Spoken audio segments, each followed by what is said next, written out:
Boa tarde, eu sou Lígia Zottini, diretamente aqui de um 10 de setembro de 2019, Rádio Geek São Paulo, com mais um programa Tecnomagia, combatendo o efeito Black Mirror. No programa de hoje eu tô com o Igor Bravo de Souza, a gente conversa desde que ele nasceu,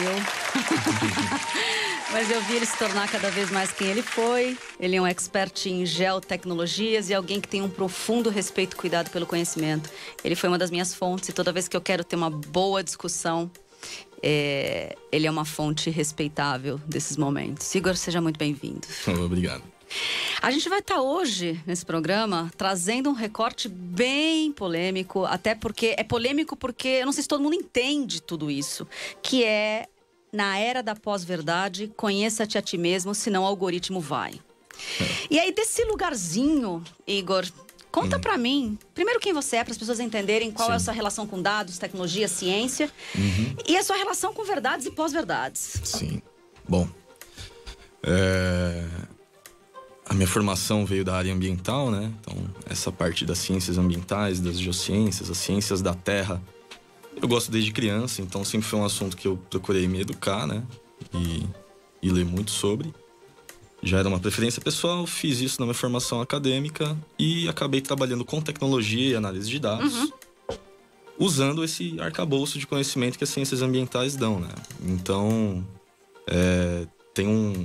tem um pezinho na física, porque eu trabalho com sensoramento remoto, tem um pezinho em análise de dados e estatística, porque dados de sensoramento remoto são dados, então eu preciso conhecer isso para analisar, né?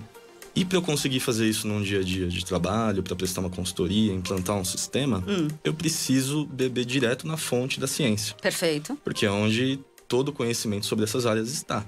Até porque acho que organismos vivos como o que você opera, que são áreas ambientais, natureza, eles só são tão ou mais complexos do que o próprio organismo do corpo humano. Sim. Então, é uma quantidade imensa de dados, de informações, que se você não buscar os dados, a ciência, todo o arcabouço, provavelmente a verdade que você vai afirmar vai ser uma pseudo-verdade. Sim. E eu acho que eu trouxe esse recorte não só pra gente poder falar de pós-verdade, mas porque ainda tá muito recente.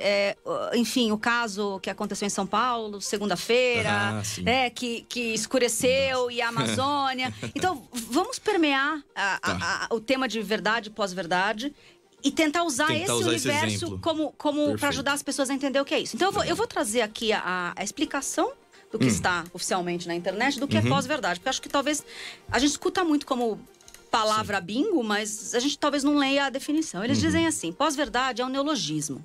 Sim. E ele ganhou lá a palavra do ano em Oxford em 2016. Principalmente com toda a história lá de eleições, Brexit e etc. E esse neologismo, ele defende muito situações que modelam opinião pública, não mais baseadas em fatos objetivos, mas em fatores que possam influenciar as partes emocionais e as crenças das pessoas. Sim, mover a paixão da pessoa. É quase como aquilo que eu já acredito, eu não faço nenhum exercício de checagem externa. Sim. Se você fala aquilo que me interessa, eu vou passar a defender não você, eu vou passar a defender eu em você. E junto o pior dos mundos, que é a junção do viés confirmatório, naturalmente a gente tem, com uma coisa que é o argumento de autoridade, que é muito complicado. Né? Porque mesmo nessa questão de meio ambiente, a gente tem a questão do aquecimento global. Existem argumentos de autoridade dizendo o oposto do aquecimento global. E existem argumentos de autoridade dizendo a favor. E os dois com viés confirmatório, com um viés enorme. E tem muitos no meio do caminho. E são esses que estão sendo atacados ultimamente, né? Então, é uma coisa que não pode ser só paixão. Se for por esse caminho, a gente chega na questão que você comentou no programa dos polímatas, né? A gente tem que beber em diversas fontes e tem que se conhecer melhor, porque senão não adianta nem eu me educar. Eu posso ser um grande cientista e ainda sou movido pelas minhas paixões, pelo meu conforto dentro da sociedade. Maravilhoso. O que você está querendo dizer é que talvez em tempos bem próximos, antes dessa evolução de conhecimento, da era do conhecimento, era mais mais difícil eu conduzir pseudo-verdades, porque não era fácil você encontrar nenhuma página de um livro. O que você está me dizendo agora, num mar de informações, eu quase consigo encontrar justificativa científica para tudo. Inclusive, ciência. Quiser. As pessoas tentando fazer através de métodos científicos. Você me explicou ontem, a gente conversando para o programa, que nem toda pessoa que tem um mestrado entendeu como é o método científico. Então, por favor, nos ajude. Então, aí é uma coisa que vem lá de trás, né? Eu enxergo que a sociedade ela tem alguns valores invertidos, né? Na novidade. E o cara que joga futebol é legal. E o cara que lê um livro é um nerd chato. Né? E isso tem um reflexo lá na frente. Porque a gente chegou num ponto que o mercado exige, às vezes, um mestrado, um nível de educação, um MBA, qualquer coisa que vá pro lado acadêmico. E aquele cara que era o bonitão do time de futebol vai ter que fazer um mestrado. E não só isso, né? Ele já teve todo um berço, toda uma criação com esses valores invertidos, que é a nossa sociedade. Então, não necessariamente ele vai seguir uma área acadêmica, mesmo que seja uma vocação dele, tendo primor, tendo, né, uma primazia ali pela verdade, pelos dados. Ele vai continuar sendo movido pelas paixões. Ele não tem isso, né, intrínseco nele, né? E então, mesmo dentro da academia, você tem pessoas que elas são grandes especialistas em assuntos, né, que elas dominam e que elas pesquisam, né, incessantemente, mas elas muitas vezes não respeitam o método científico. E aí que é a beleza da ciência, porque você vai ter sempre que ocorrer uma viés confirmatória ou uma manipulação estatística para você conseguir uma aprovação de verba ou para comprovar alguma hipótese, uma teoria. Você vai passar pelo crivo da instituição que você está vinculado e você vai publicar isso, preferencialmente, numa revista internacional, para passar pelo crivo do mundo inteiro, né? Da ciência. Sim. Então, ficou mais difícil, né? Hoje tá cada vez mais difícil você criar essa pseudociência. Mas, no passado, isso já aconteceu. Perfeito. Então, o que aconteceu no passado está servindo de referência bibliográfica para acadêmicos de hoje, né? E eu acho que você me traz uma verdade aqui em cima, né? Na escola, nas escolas de educação, de produção de conhecimento. Sim. Mas é quase como que por biomimetismo social, né? Ou seja, cópia social. A mesma coisa acontece nas mídias sociais. Sim. Eu acho que hoje a gente tem um grupo que a gente faz parte lá, o ecossistema do Voices no WhatsApp. E a gente tem uma situação muito educativa hoje. Tem umas fotos, né, rolando nos últimos dias. As do Chandrayaan-2. Exato, do satélite indiano.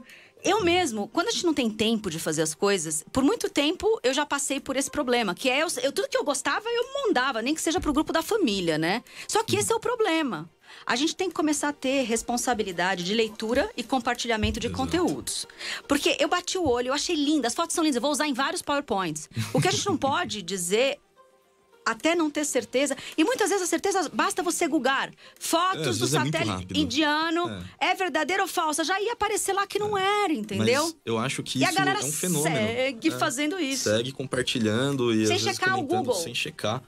E às vezes são, como você falou, uma pós-verdade, é um neologismo de um determinado tema para você conseguir um determinado objetivo dentro da sociedade. Exato. Que nem sempre é bom, né? Ali a gente nem sabe por que alguém fez um negócio desse, porque era só fotos manipuladas. Foi só ignorância ignorância mesmo. Mas é tudo para descrever que é o mesmo mecanismo de manipulação de lados, aonde, poxa, eu não gosto daquele tema. E na política tá acontecendo muito, né?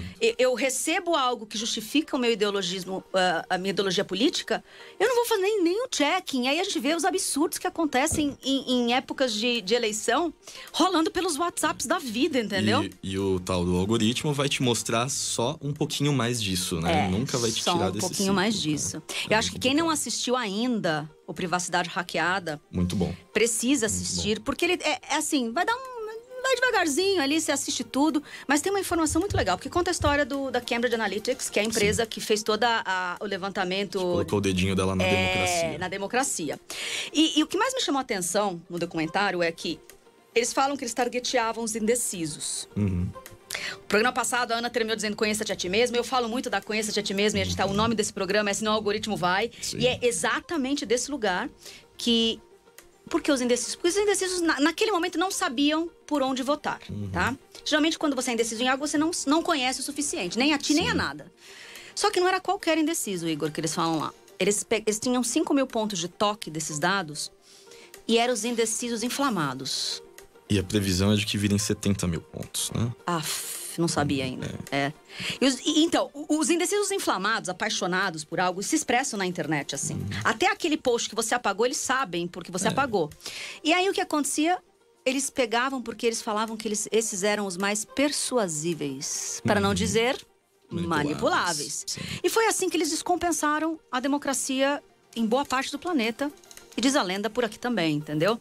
Então, assim, me ajuda a traduzir quais seriam antídotos, vacinas, para as pessoas não caírem. Porque tem muitos lugares da vida que a gente é indeciso. E a gente é inflamado por natureza porque é humano. Como é que o que eu faço para não cair nessa armadilha do algoritmo? A gente tem que, primeiro, ter uma noção de civilidade um pouco maior. Porque você vai se sentir responsável, mesmo que numa parte menor, é só no grupo que toma uma relevância, mas você vai se sentir responsável por tudo que acontece ao seu redor. A outra coisa é o medo, né? Como eu falei, eu enxergo a sociedade com valores invertidos. Isso deixa a sociedade muito longe da ciência. Ela, às vezes, coisas simples que a pessoa aprendeu no primário, no colegial dela. Não, coisa complicada de ciência. Não, é super simples. Você já aprendeu um dia, você só não lembra, né? E também tentar criar um raciocínio, tentar trazer o método científico não só para a ciência. O método científico é ótimo para você fazer a verificação se você for um jornalista, por exemplo, né? E a gente tem uma ferramenta incrível hoje que é o Google, que permite você acessar fontes fiáveis muito rápido, né? Então, acho que o primeiro antídoto é não ter medo. Porque... Se você tem medo de ser o método científico, pelo menos jornalístico que você falou, checa fontes, né? Isso, checar as fontes. Joga lá, se só tem as fontes um site ainda falando disso, alguma coisa tá errada, né? Exato. Ou muito certa, né? De duas uma, né? Ou só os sites daqueles que você não sabe direito a procedência, não tá dando muito certo também, A gente tava com todo um curral eleitoral falando que A, B e C sobre a Amazônia, enquanto só tinha o INPE ali levantando a bandeira, né? Então... Bom, então já vamos entrar na parte, né, pela qual a gente pode usar esses dados de pós-verdade. A gente teve aí, no mês passado, o fenômeno da Noite Vermelha, às 3 da tarde, em São Paulo. E aí, pior do que as eleições, as pessoas se polarizam por qualquer coisa hoje em dia. E aí perde um pouco do cerne da questão. A gente teve lá, de novo, no nosso ecossistema, o ponto não é você defender o seu ponto de vista. Acho que a hora que eu vejo essas coisas instaladas, é o tom que você faz isso. Se você faz agressivo, se você faz enraivecido, pensa assim que se o seu intuito é convencer o outro lado do seu ponto de vista, a hora que você agride o outro lado, acabou. O outro lado vai se defender. Você antagoniza instantaneamente. O motivo pelo qual você estava ali tentando convencer o outro lado acaba, a arena. E vocês vão se matar. Assim começam as guerras pelo WhatsApp e as guerras no mundo. É assim que os tios saem do grupo de WhatsApp da família. Exatamente. E o almoço de domingo fica insuportável, né? O ponto é, conta pra gente um pouco. Aí você consegue juntar toda a nossa conversa, mais o seu expertise. O que aconteceu ali naquele céu vermelho? O que as pessoas podem ainda falar sobre de forma... né, de fontes confiáveis, não pós-verdadeiras. Bom, uma coisa que eu prezo muito, a gente comentou agora há pouco sobre o argumento de autoridade.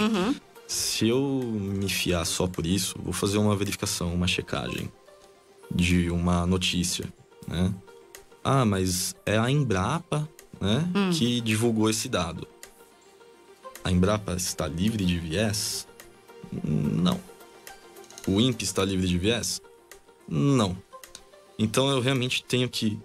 Primeiro, como a gente já sabe, né? A gente tem que se conhecer melhor. Primeiro, segurar o trem da emoção, né? E depois você ter o mínimo de raciocínio lógico. Então, essa confusão da escuridão em São Paulo, pra começar, que não foi a primeira vez que aconteceu, né?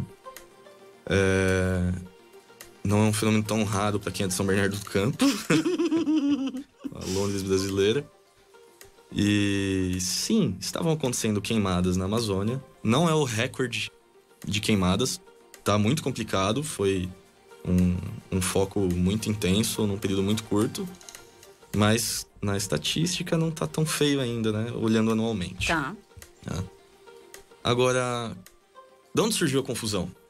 Então, uma coisa que eu vejo na pseudociência, na pós-verdade como um todo, e nas teorias da conspiração, é que eles usam a correlação como causalidade. Explica melhor. Correlação não implica causalidade. Tá. Não é porque dois eventos acontecem de maneira correlata, e quando você coloca num gráfico, as linhas estão, né, casando, que um causou o outro. Não é uma lei isso. Na verdade, a lei é correlação, não implica causalidade. E eu acho que esse é um comportamento sistemático da mídia. A mídia, principalmente nas redes sociais, ela apresenta dois fatos correlatos e ela nem afirma nada. É silogismo, né? Quase.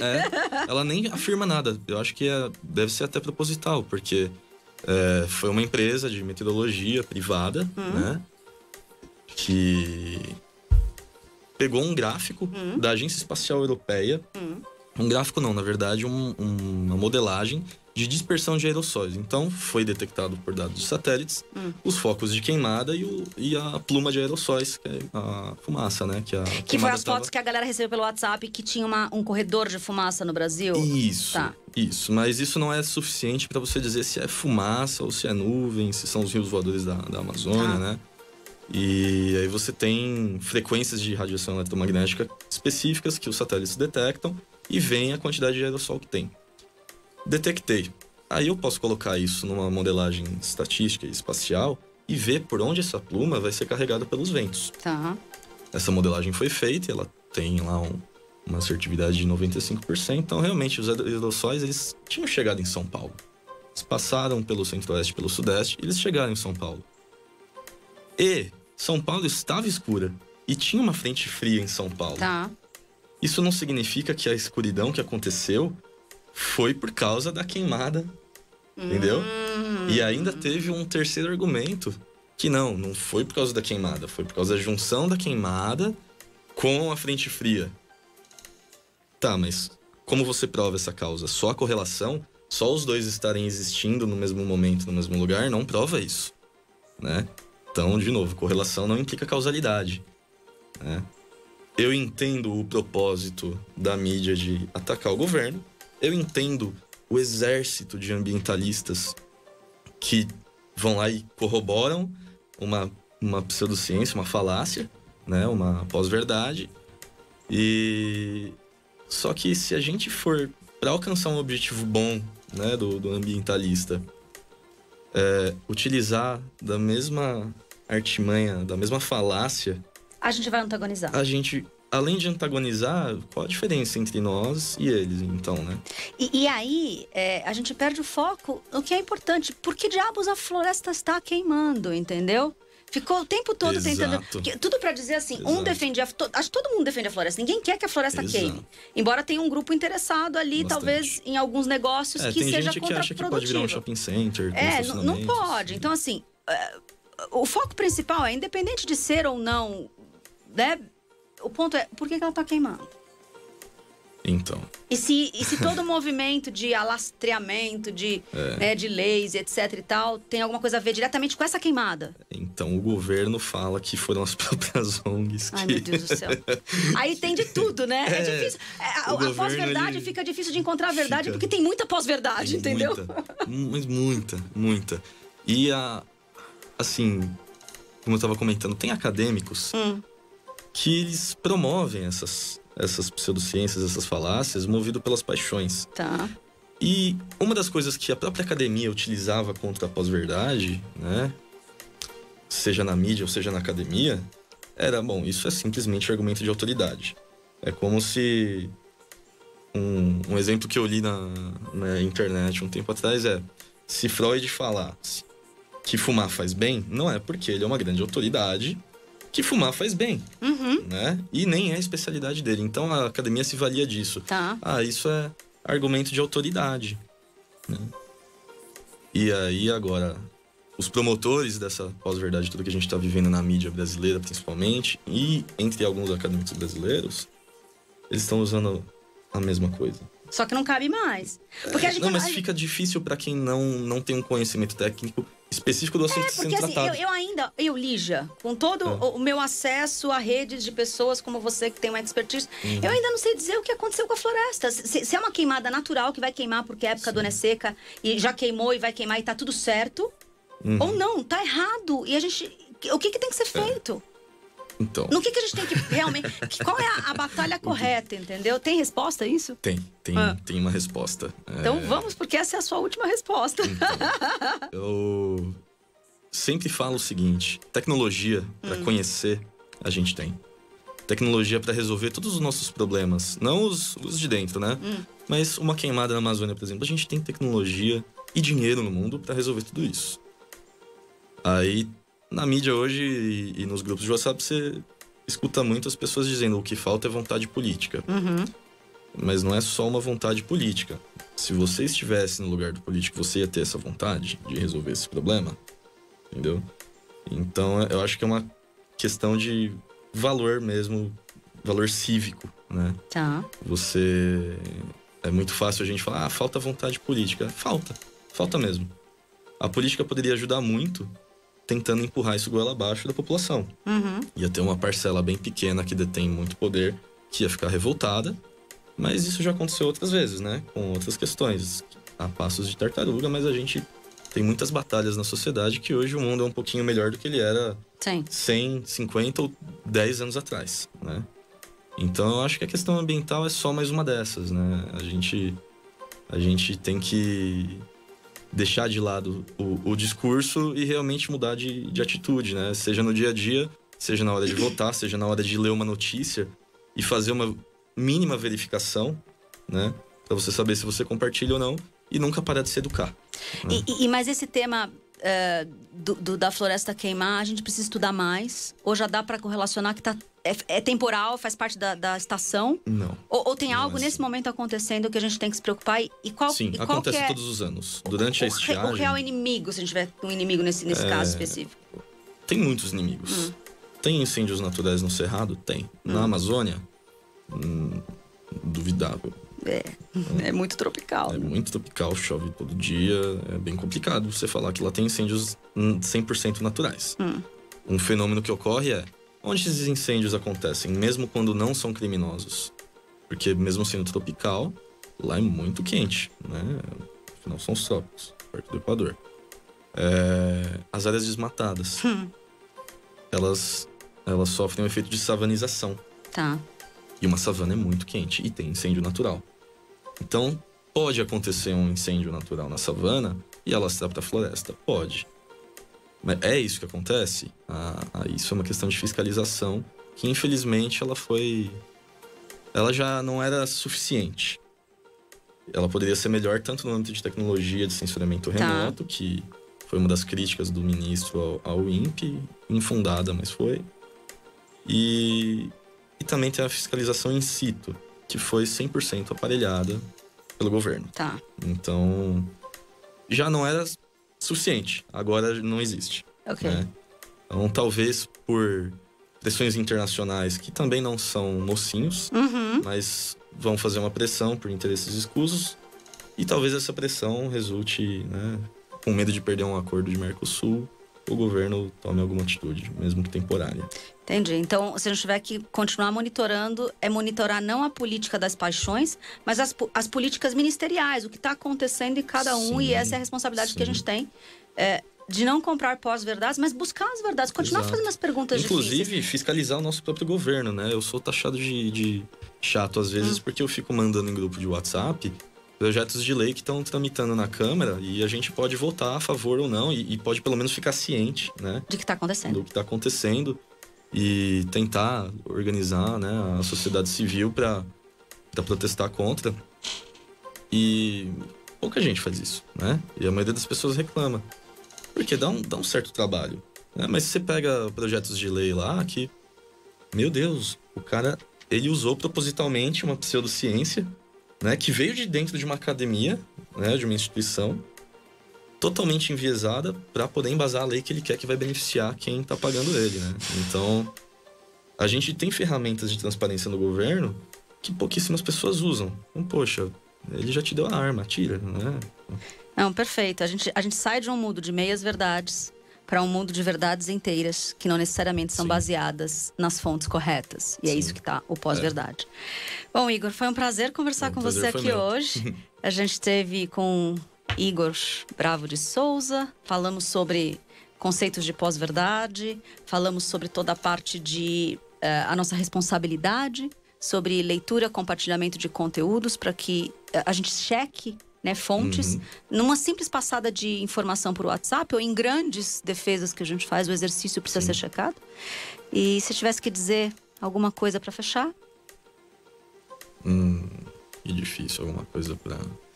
Como as pessoas se protegem ou se preparam para um mundo que vai ficar cada vez mais intenso. A tecnologia vai vir com pessoas aí sendo recriadas digitalmente, entendeu? Eu acho que é importante a gente nunca parar de educar o nosso conhecimento e a nossa emoção. Perfeito. Muito bem. Acho que é uma receita infalível. Perfeito. Com a emoção controlada, você tem um conhecimento mais maduro. Maravilhoso. Muito obrigada, gente. Esse foi mais um Tecnomagia, diretamente aqui da Rádio Geek. E se você perdeu algum pedacinho do programa que combate efeitos Black Mirror, mas não deixa de falar as coisas difíceis, estamos nas redes sociais da Rádio Geek BR ou nas redes sociais do Voicers, podcasts, enfim. Você vai ter todos os tipos de acesso a essa conversa. Muito obrigada.